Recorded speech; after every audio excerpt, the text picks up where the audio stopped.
Thanks to Claudio Fiorino from San Raffaele Hospital for sharing with us in this webinar his experience and expertise and insights on methods for assessing quantitative imaging biomarkers in breast cancer radiotherapy, also with the focus on how and why this is done within the Tetris project. Claudio is a medical physicist with a big experience in clinical and research aspects. And side to his clinical duties, he leads the MP Dream group, where MP Dream means Medical Physics Development and Research with Advanced Computational. And in Tetris, he leads the work package 3 on imaging biomarker. And Claudio, you can unmute yourself and start with the webinar. Thank you. Okay, thank you, Tiziana. So it's a pleasure to share something about this very huge topic, because imaging biomarkers in general for predicting toxicity is a quite emerging field of research, and then it's really wide.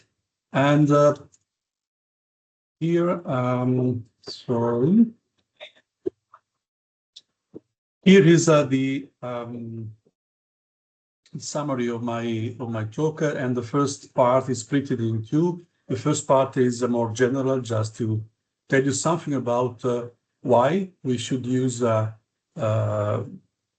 biomarkers, quantitative imaging biomarkers, to predict toxicity, and then a few words about the extension to the topical issues related to radiomics. The radiomics is a kind of synonym of imaging biomarkers in some way, and the still important, relevant issue about the actual clinical usability and reliability of imaging biomarkers. And then the second part is dedicated to what we expect within Tetris. There is a kind of philosophy of how try to integrate imaging biomarkers in the project, and then focusing more in the last part in a quite fast way, in quick way, about the exploiting of the planning city as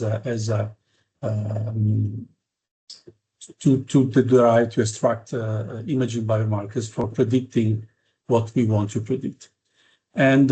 And then something about the challenges being our study, a multi-center study, so that introduces several challenges around it.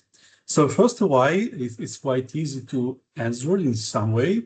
Why? One of the major points is the medical images are available everywhere, and generally without additional cost for our patients, especially for radiotherapy patients. And then they have a lot of information hidden inside, and then typically rely on familiar and often explainable features. And for instance, on the right side of the slide, you see a very old image that I projected in a lecture at the Estro 15 years ago. So we're speaking about imaging biomarkers in radiotherapy, and then you can see, for instance, that the volume of the tumor is strongly changing during the treatment, and that's a really explainable feature that you can capture from medical images.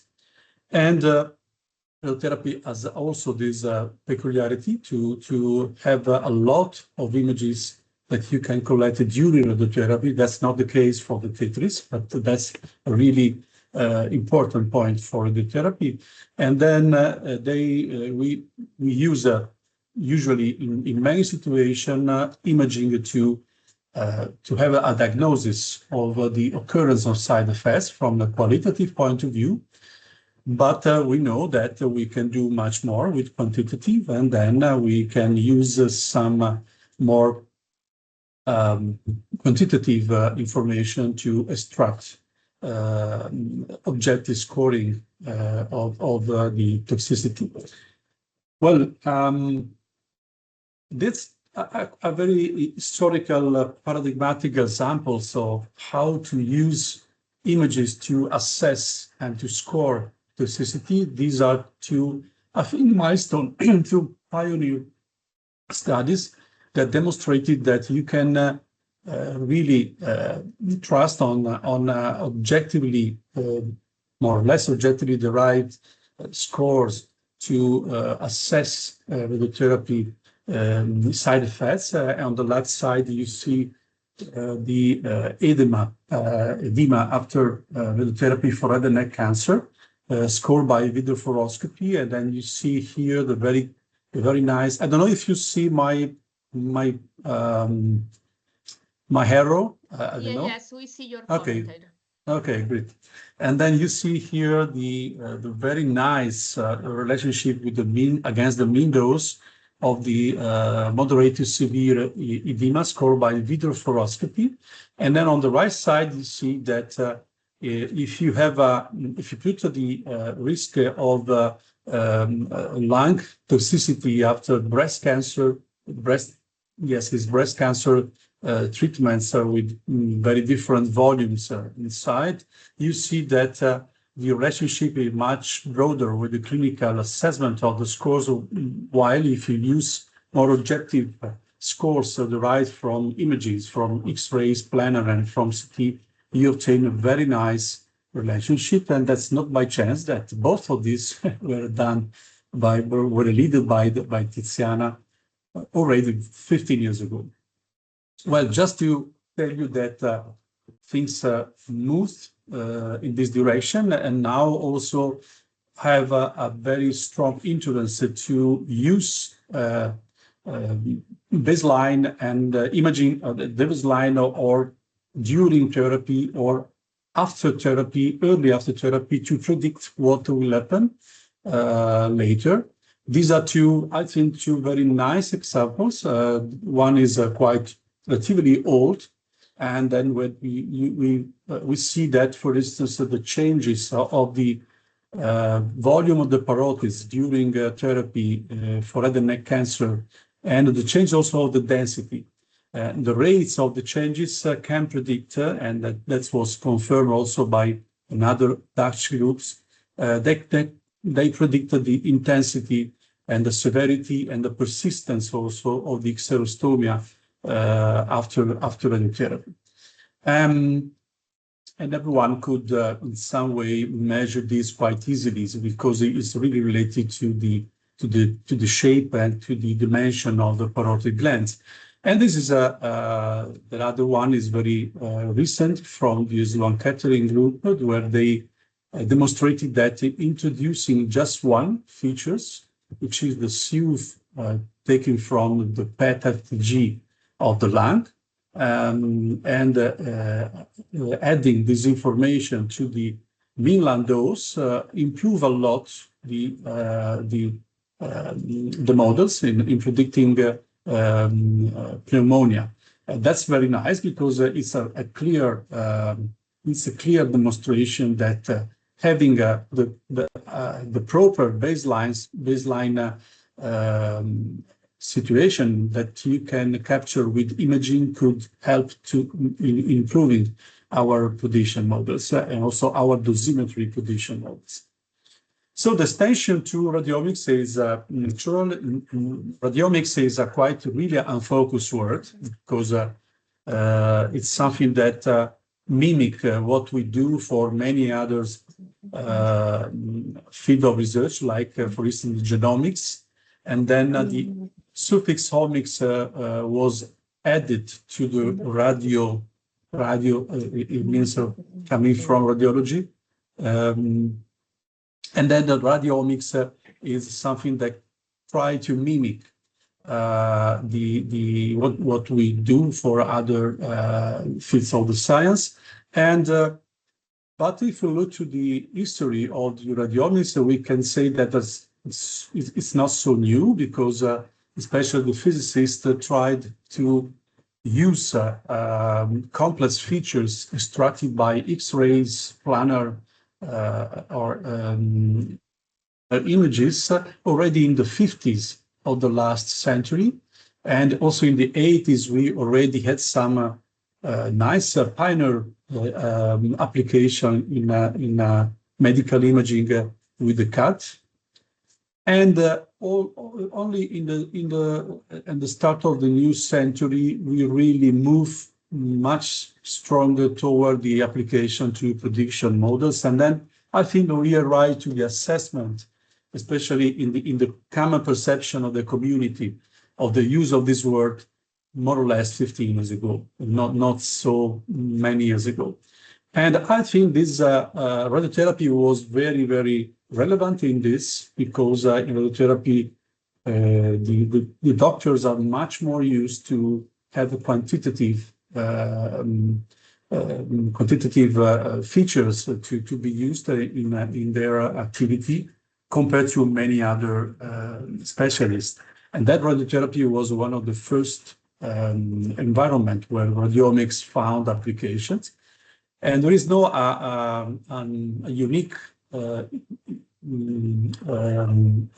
definition of radiomics. I like a lot this one that by Michele Avanzo and the collaborators several years ago, that he introduced this as concept of radiome, like a kind of genome, a kind of sort of the set of all images available for a patient. And then in this way, you can define as radiomic signature the prognostic and the score that you can extract from the whole radiome to have this signature. So that's really mimicking what we can do with other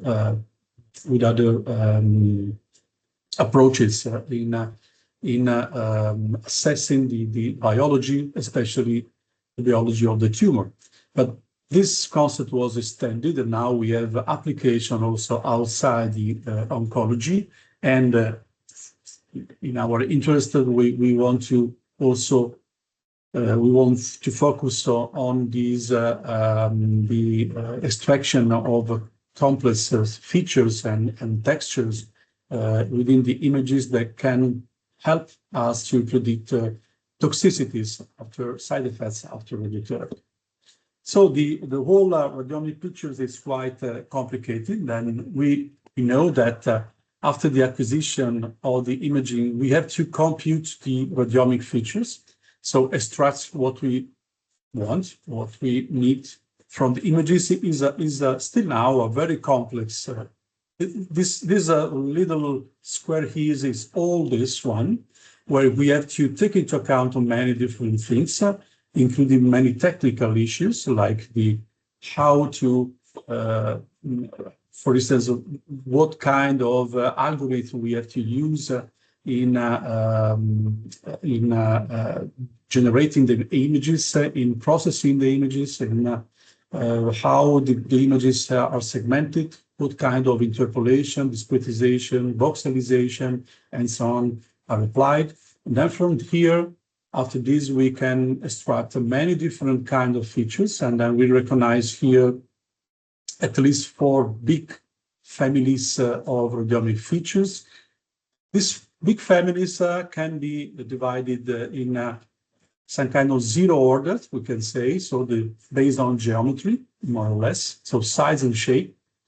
And then the first order is related to the gray level histogram distribution, and then looking to the intensity of what is can be measured inside. This means that if I have a CT, this will be the distribution of the HU of the Hounsfield units, so it's a density map.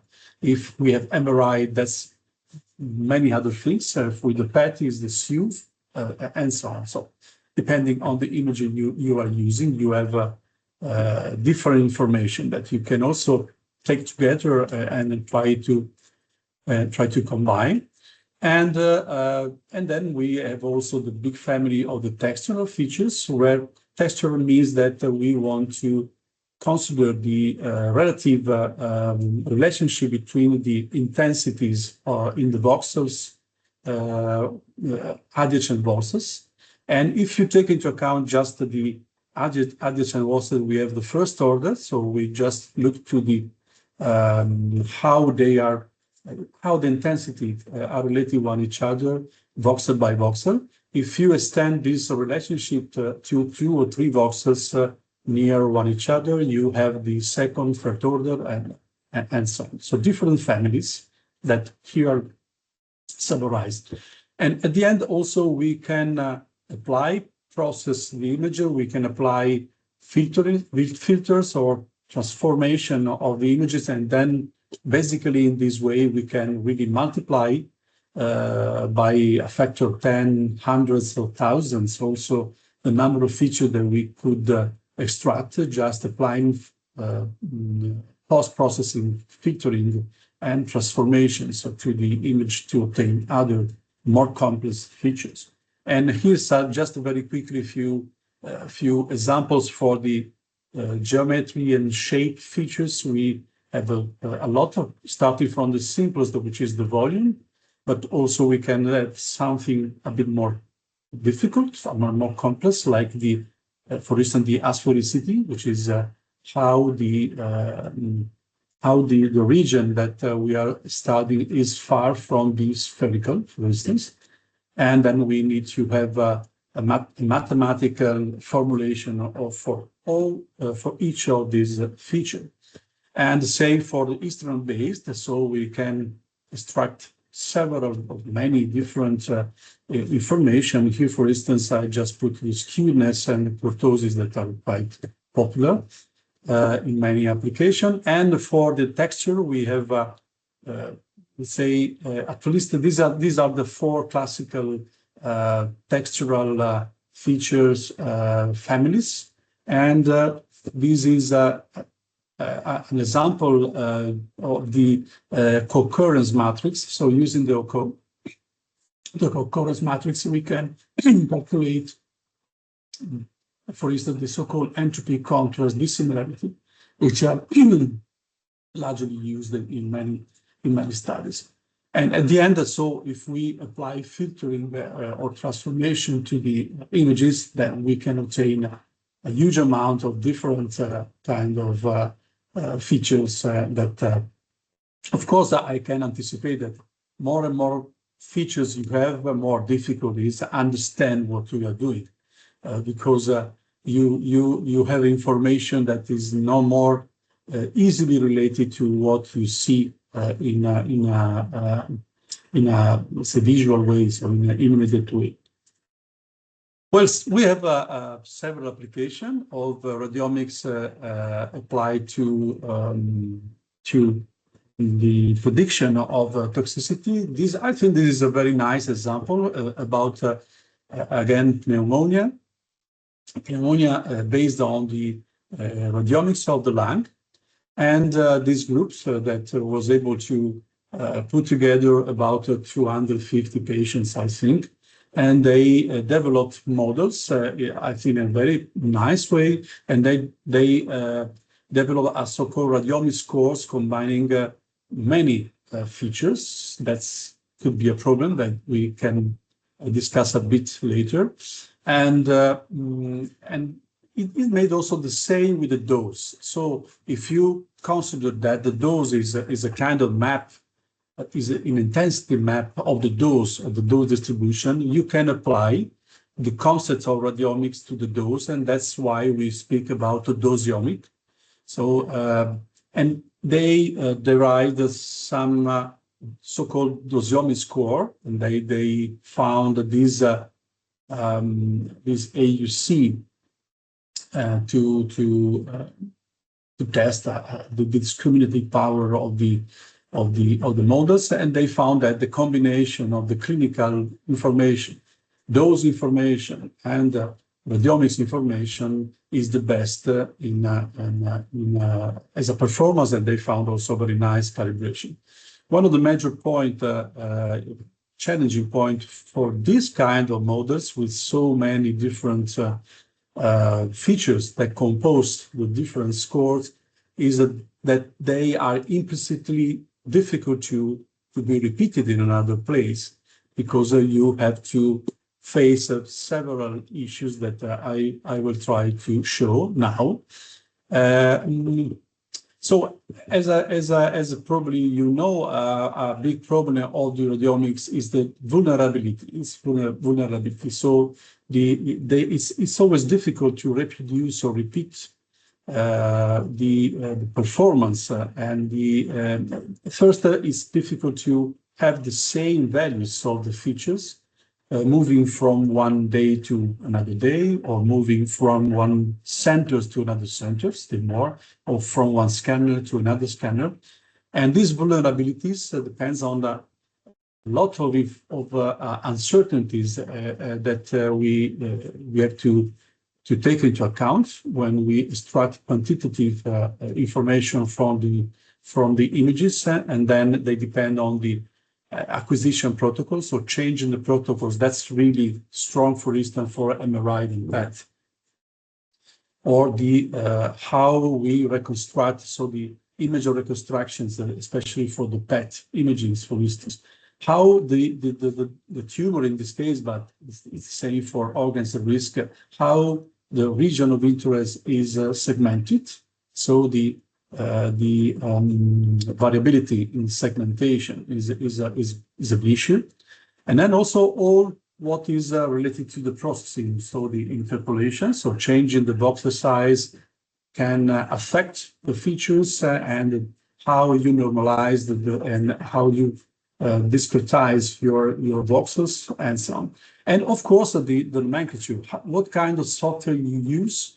They use different workflow pipelines to calculate your features, and then also the mathematics of the features, very small and really fine differences between the way the features are calculated can generate very different features, especially for the more complex ones, for instance, for textural features.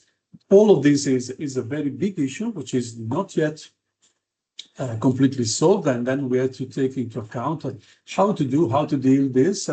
And during the last, I think, 8 to 10 years, a lot of efforts have been done, especially in the direction to become more standardized in the use of radiomics. And then it's really important, this so-called image biomarker standardization initiative, so IBSI, they published the guidelines that every researcher should try to follow to limit and to reduce the impact of all this uncertainty. On the other hand, in any case, you should try also to quantify this impact, to know what are the limitations of your investigation, of your scores that you propose to the community.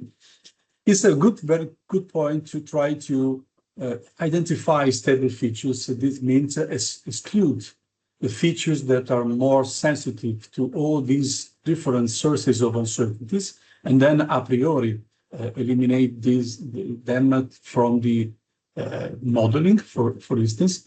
And at the end, in many cases, it's useful or mandatory in many cases try to harmonize the features coming from different scanners, for instance.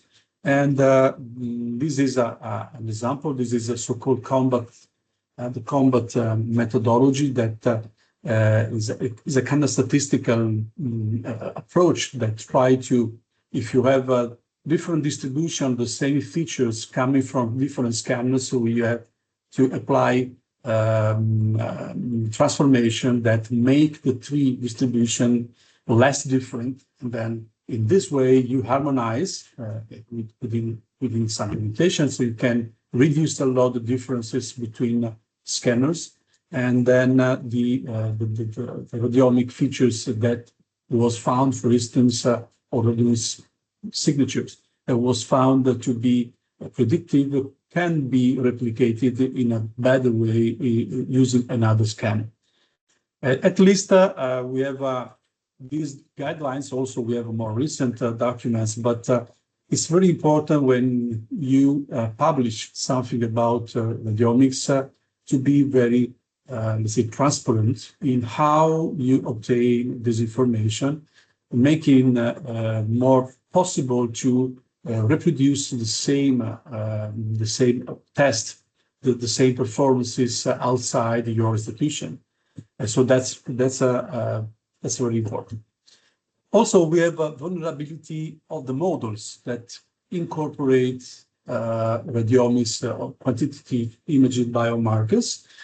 Why? Because the uncertainties that we cannot avoid or eliminate completely can have a strong impact into the reliability of the models that you can derive, you can generate with radiomics or combining radiomics with other information. I love to show this sample that was a quite early example. Now I think we are much better, but that's really nice for education to understand what can happen.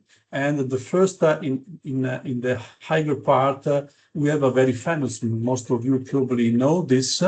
This is a very famous, probably the first milestone in using radiomics for predicting, in this case, the prediction of survival for patients for lung cancer.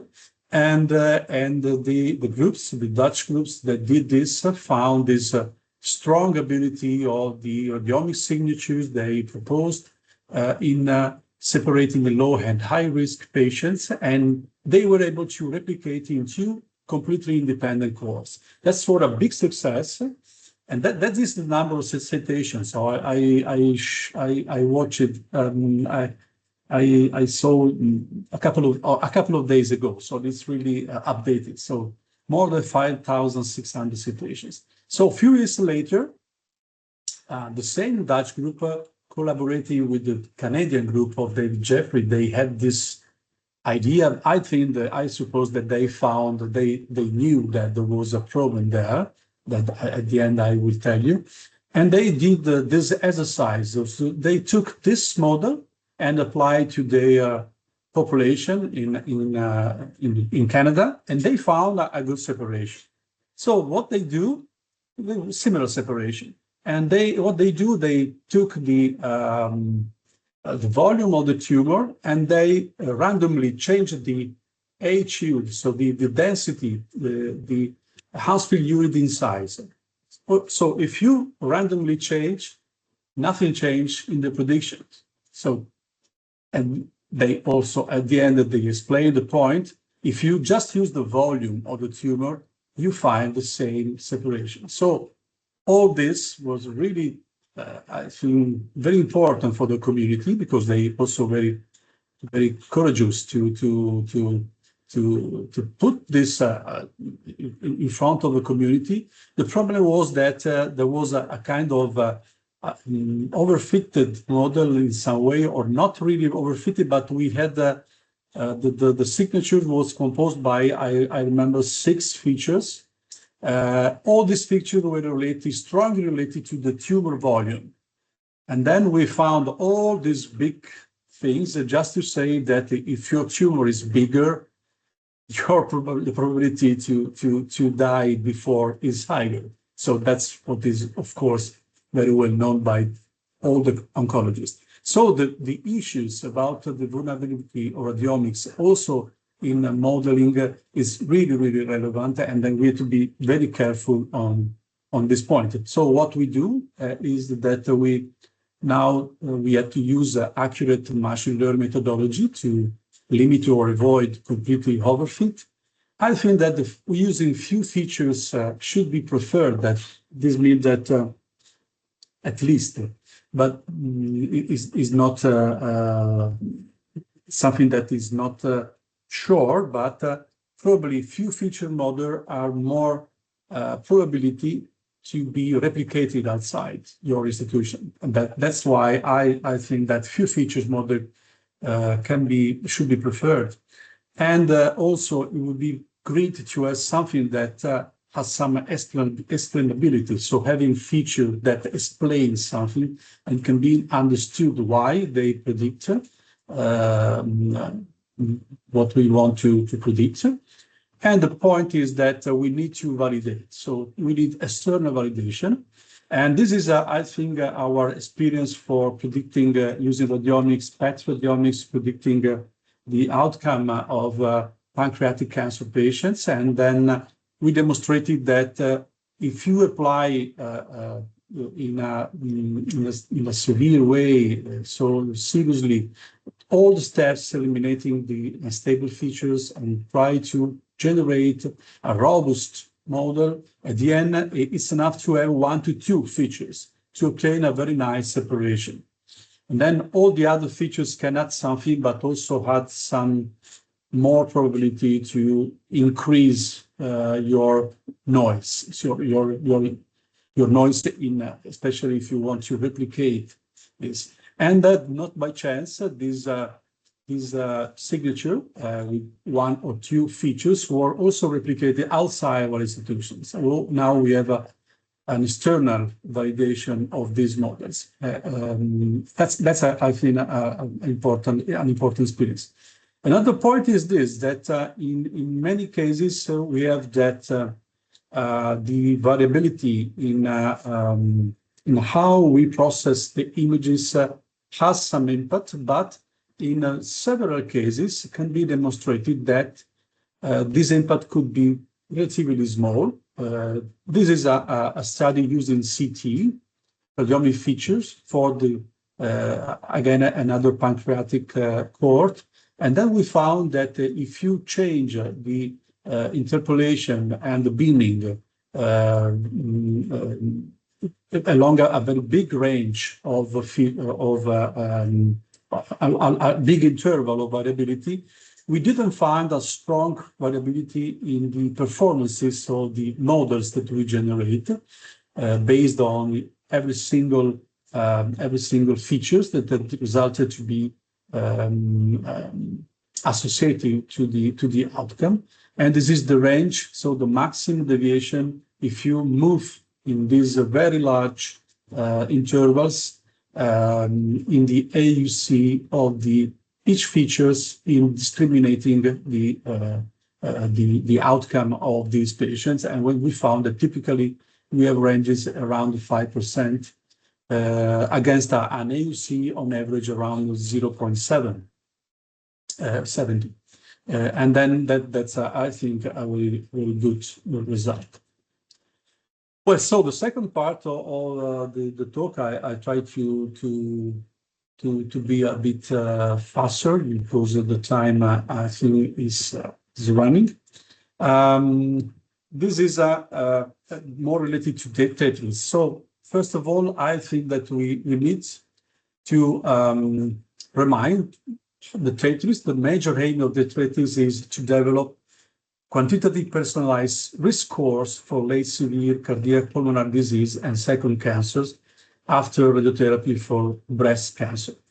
And we want to use to add the image information to help and to improve our personalization of these scores, and then using the images needs a care. I'm a little joke here because I realized that when I put this image into the slides, which is the image that I received from the Tetris group, and then everyone immediately look at the violet countries and they recognize the countries that are involved, and don't look outside. And looking outside, I found something strange. And then you can recognize here the Austro-Hungarian Empire, and the Russian Empire, so the Germany that have a big portion of Poland and so on. So Ireland didn't exist. So that probably is in the second part of the 18th century.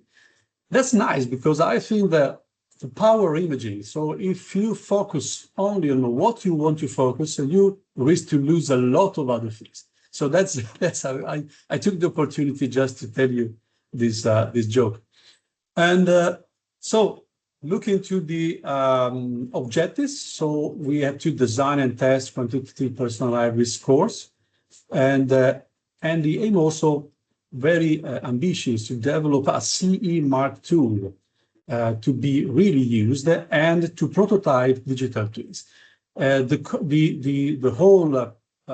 whole picture is quite complex, and imaging is here as well inside and many other things that we have to take into account, both in the retrospective part of the project and also in the prospective.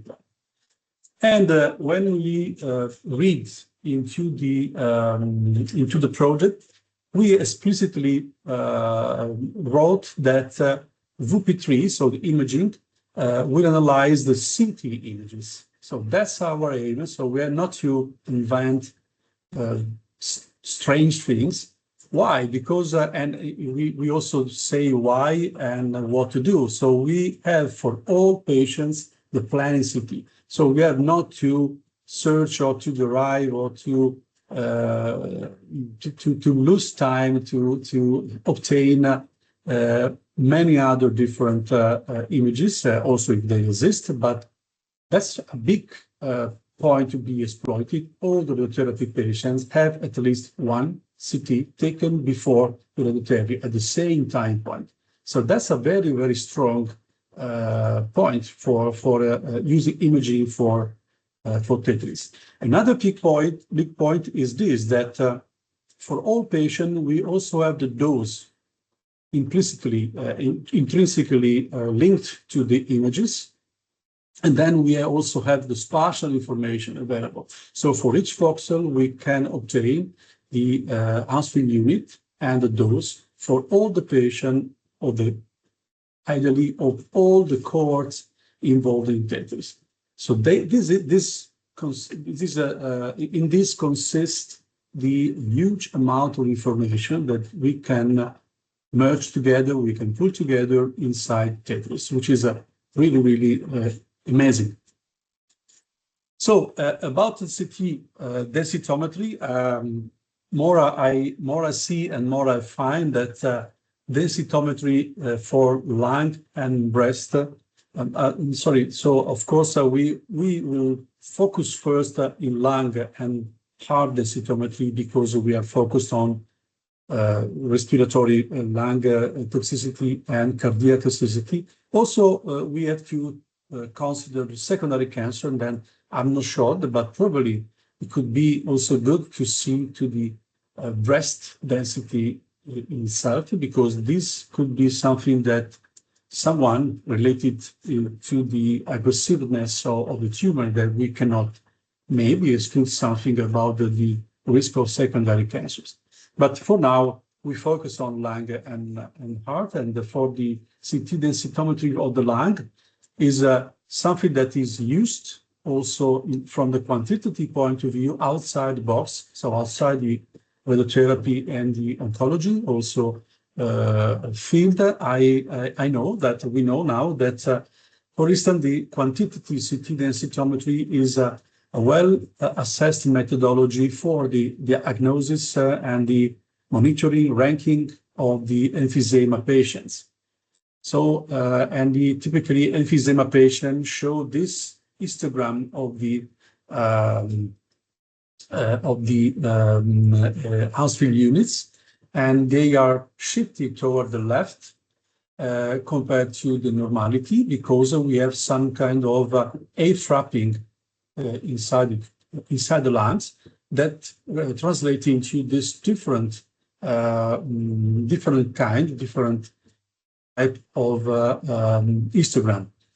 And we know also that the inspiration CT is used for emphysema, for diagnosis of emphysema, but the Spirium CT is used for the so-called air trapping. So the air that remain in the lung at the expiration, which is related to the damage that we have inside the lung due to the emphysema.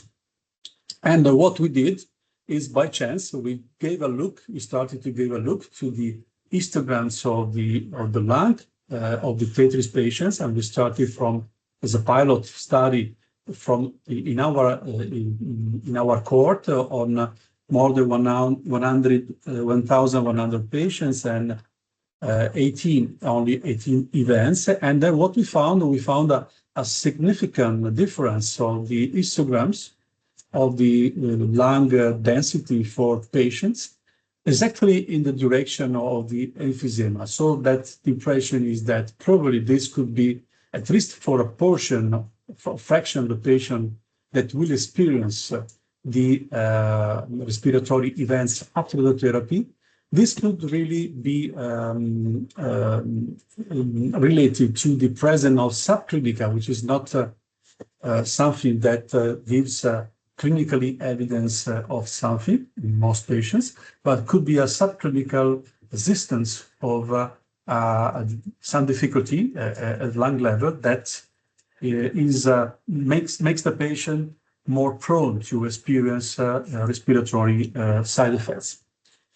Similarly, for the heart, CT densitometry in the heart is mostly related to the classification story. So in cardiology, the assessment of scores based on the extension and on the density of each plaque inside the coronary arteries, but also inside the heart, also in other vessels, for instance, the aorta, is well known in assessing the risk of cardiovascular disease and the cardiovascular risk and the evolution with time.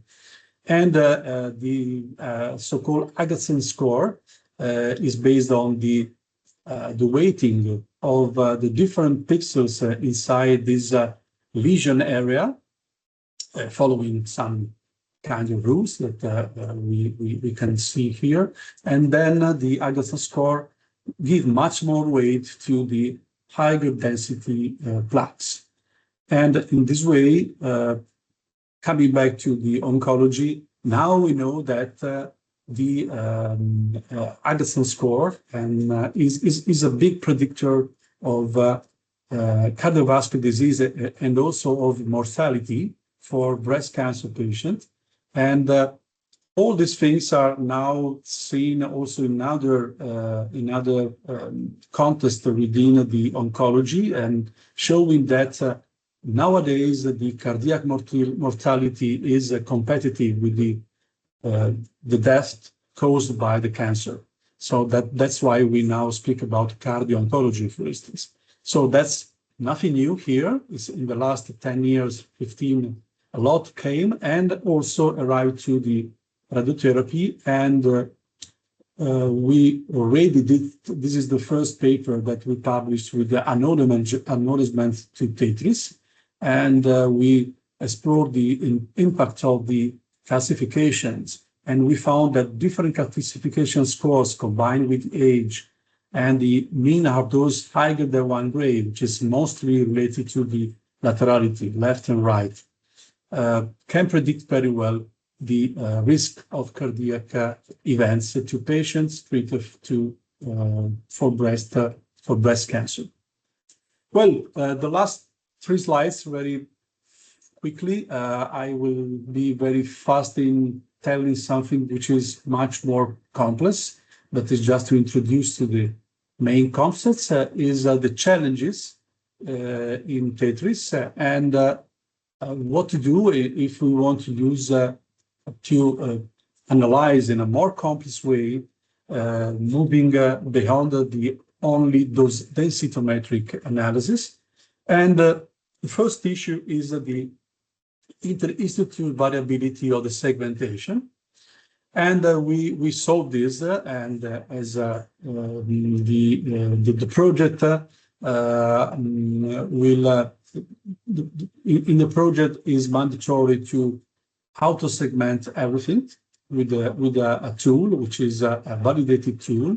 And then we also demonstrated in our institution that manual auto-segmentation with modern commercial system for heart and lung is highly efficient. And then we found that the performance for heart and lung stay in the same range of inter-observer variability. So that means that we can really trust and use it as a surrogate to eliminate inter-institution, inter-observer variability in the segmentation. Another crucial point is the variability of the household unit among the different institutions. This is something really new that is the first time that we show that is related to thesis that we are doing with the Fiorino and with a polytechnical student. And then you can see here the variability of the mean household unit among 7 institutions of the required population, which is one of the populations inside the Tetris. And then you can see that it's quite good. We have something, sometimes, some systematic difference, but the systematic difference is really small, and then we don't expect any kind of impact on this, while we see something happening for the maximum household unit in the heart, which means that maximum means that inside here we have the patient with the classifications, and before and after means after the exclusion of patient with electrodes and with the defibrillators, and then having some kind of metallic components inside. And then in this way, we see that there is generally a reduction here. And we see that especially Institute 2 has a tendency to have a higher value that needs to be in some way investigated more. That could be helpful to have an harmonization. And in this case, it's not so hard because there is a linear calibration, which are two linear relationships between this density and HU, and then we could probably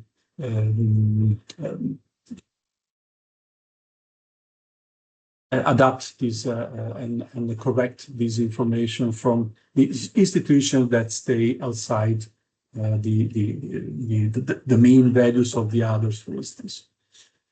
And the last point, the complexity that we want to explore within the Tetris with the images is also looking to the spatial information, where the dose is delivered, looking to the spatial information, and also looking in some way to the spatial distribution of the household units.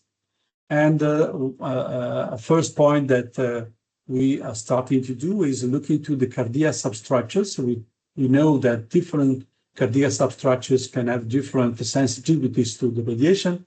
And then what we try to do is to do this, look into the dose and look into the distribution also of the classification within the same thesis. And then for now, we didn't find so big impact. We found just a slight improvement if we look to the classification into the LAT, so the left arterial descending. And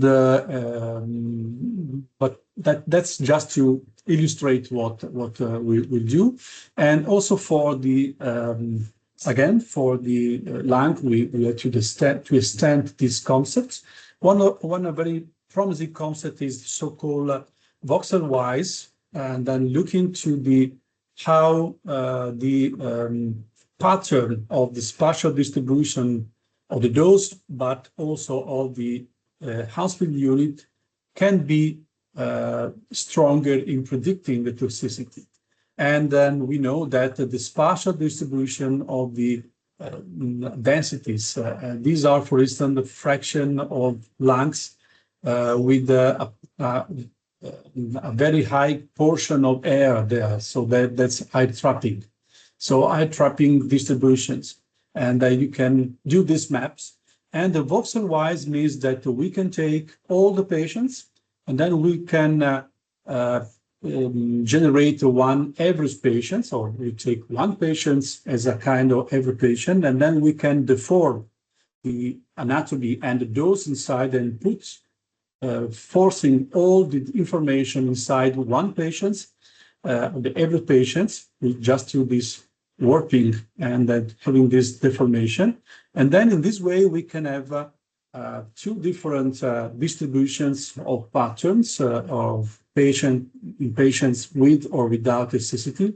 And then we are able to generate dissimilarity maps and then look into if there is some kind of special information that can add something to what we found, for instance, with only dose or combining dose and the cytometry and so on. So in conclusion, I try to give you some kind of very summary overview of a very big field and looking more in the focus of Tetris. We will be focused on CT. CT is also nice because we didn't expect so much about the repeatability or the inter-institute variability, also because the physicists calibrate CT for using for the planning. So we don't expect this as we see in the preliminary investigation. We don't expect so huge variability, and this means that what we do, what we can do and give to the other work package, including especially the modeling one, should be, I hope, very robust. Then I want to thank all the people that is working on that, and especially Marco, which is not, I put all the slide, but I forgot to put the other names, and Marco especially. And I think that we remember with pleasure this picture in Milano where we started these adventures, and then I'm very honored and happy to be part. Thank you. Thank you, Claudio. That was really a comprehensive picture, also with, let's say, hints on dosiomics and voxel-based analysis. I mean, we have 5 minutes for questions, so if people would like to have questions, just raise your hands. Sorry, I see 2 people, but not the hands. So just start questioning. Christina and okay, first Christina Sarah. is first Sarah and then Christina. Thank you, Claudio. Okay. So thank you very much, Claudio. It was, I have learned a lot because I'm not a radiomic person. So thank you very much. And I was wondering regarding the last slides, that the 3 last slides that you said that we could in Tetris to explore the cardiac structures using image biomarkers. So I was thinking that maybe you are aware in the literature if there is something similar, but I was thinking that maybe we could explore to see if there is any association between the polygenic risk score, those patients that are having a higher risk in computing this score. So is let's say 5% of people will have this combination of genetic variants contributing, giving them a higher risk of cardiac problems. So is there any association of this risk shows in the cardiac structures, for example? Yes, to my knowledge, I don't know, but because it's really outside the radiotherapy in some way. But looking to the Tetris philosophy, I think that we could have a very unique possibilities to see how the interaction between the different environments, the different knowledge environments can really influence each other. I can expect that, for instance, your higher risk polygenic score could be maybe related to patients with more cardiac classifications, and then patient that can have more, just for instance, and the addition of spatial information looking to the substructures could add also more. Yes, in any case, yes, I think that we have an opportunity to try at least. I think that an issue is, as Tiziana knows very well, is the scoring, because in the real world we see that different large scores may score, especially for cardiac, but also respiratory toxicity in a very different way. So missing or adding type of events are very different. This explains also some variability in some way in the literature.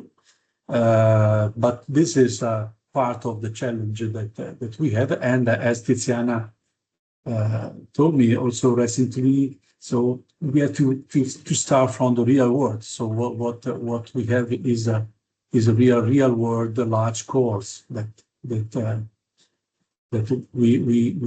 have to understand more.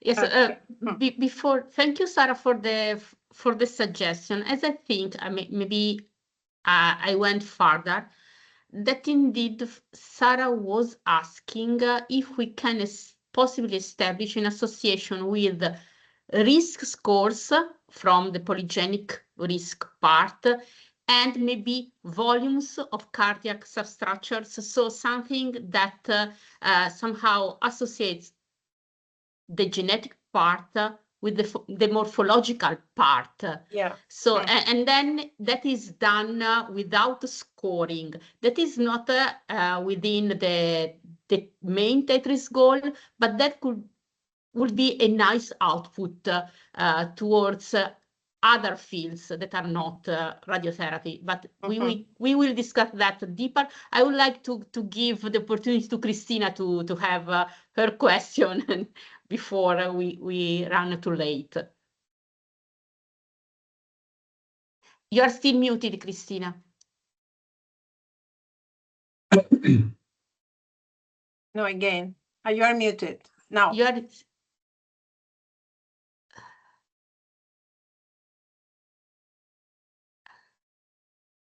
We can't hear you. Don't know if you would like to write the question in the chat. Or you could come to my office, Cristina, if you want. Okay. Okay. She's in Barcelona now. Okay, yes. okay. It's easier. Yes. So yes, it's easier. Okay. I thought she was connecting from Canada. Sorry. You can sit here. Okay. Hi there, thank you. Do you think it will turn out that radiomics is uncovering underlying pathology, or it's uncovering an underlying structure, or it's going to give us some variables that we don't know what they mean? I think it depends. So most of the cases, I think that is the third option. So most of the cases we don't know. Looking into the studies concerning radiomics and toxicity after radiotherapy, but also outcome. But I think that time to time something more explainable is emerging. Looking to the and from one side, we see something more morphological. In other cases, it looks like more, say, functional. For instance, the model where in a slot catering combined the dose, mean dose to the lung with the SUV 90 percentile. It could be something that is related some kind of inflammatory, say, substrate of the lungs. So sometimes it happens, but there is not so much, I think. Thank you. Thank you, Claudio. Thank you all for attending this webinar. If you have further questions, you can write them either to Claudio directly or to me, and I will forward the questions to Claudio. Good afternoon to everyone. Have also a nice weekend, and seeing you, we will send an email with advertising the next webinar, which will be led by the Santiago collaborators. So transcriptomics will be the main topic of the next webinar. Thank you. Bye-bye. Thank you to you. Thank you. Thank you. Bye. Bye. See you Thanks. see you Bye. soon. Thank you very See you. much. Thank you. Thank you.